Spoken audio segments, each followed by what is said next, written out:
ہے ربی اللہ. جو لوگ اللہ پر ایمان لائیں کہیں کہ ہمارا رب اللہ ہے پھر اس پر جم جائیں. جو لوگ اللہ پر ایمان لائیں کہیں کہ ہمارا رب اللہ ہے پھر اس پر جم جائیں. ان پر فرشتوں کا نزول ہوتا ہے. نہ کوئی غم کرو نہ خوف, خوشیاں مناؤ جنت کی جس کا تم سے وعدہ کیا گیا تھا. اللہ کی ربوبیت پر اطمینان جب انسان کو ہو جاتا, میرا رب اللہ ہے ربی اللہ, انسان کے لیے نہ کوئی کھٹکا نہ کوئی خطرہ نہ کوئی خوف نہ کوئی حزن. جو کچھ ہو رہا ہے کس کے اذن سے ہو رہا ہے؟ اللہ کے اذن سے.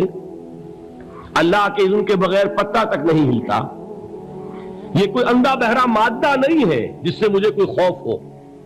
اندھا بھینسا چلا آ رہا ہو اس سے تو ڈرنے کا ہر انسان کو ڈرنا چاہیے, نہ معلوم کس کو ٹکر مار دے.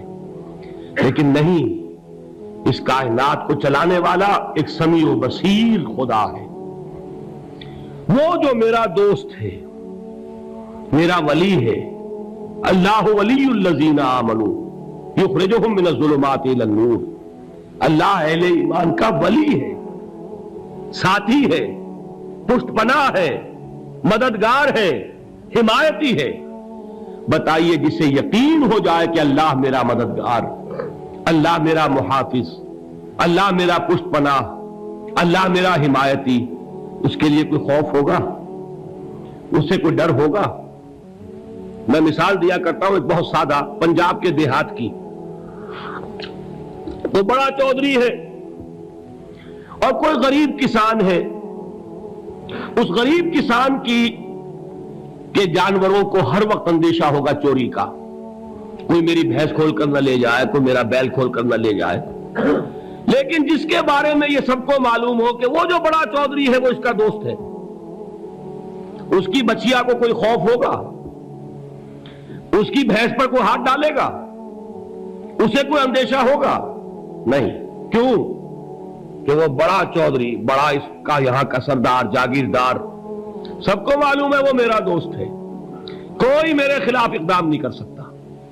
اس دنیا میں یہ چھوٹی سی بات اگر آپ کے دلی اطمینان اور سکون کا باعث بن سکتی ہے تو ذرا تصور کیجئے.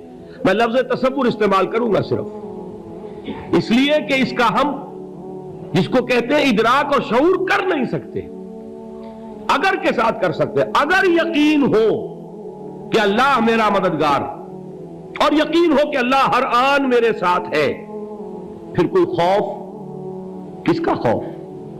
کوئی شے اللہ سے بالا تر ہے؟ کوئی قوت اس سے زیادہ طاقتور ہے؟ کوئی اس کے ارادے کو بدلنے والا ہے؟ کوئی اس کی مشیت کے آڑے آنے والا ہے؟ یہی بات ہے جو حضور نے فرمائی. یہ ایمان کا حاصل ہے لب لباب کہ دیکھو اچھی طرح اس بات کو ذہن نشین کر لو. اگر تمام انسان مل کر تمہیں کوئی نقصان پہنچانا چاہے نہیں پہنچا سکتے مگر جو کچھ اللہ نے لکھ دیا ہو, اور تمام انسان مل کر تمہیں کوئی نفع پہنچانا چاہیں نہیں پہنچا سکتے مگر وہ شے جو اللہ نے طے کر دی ہو.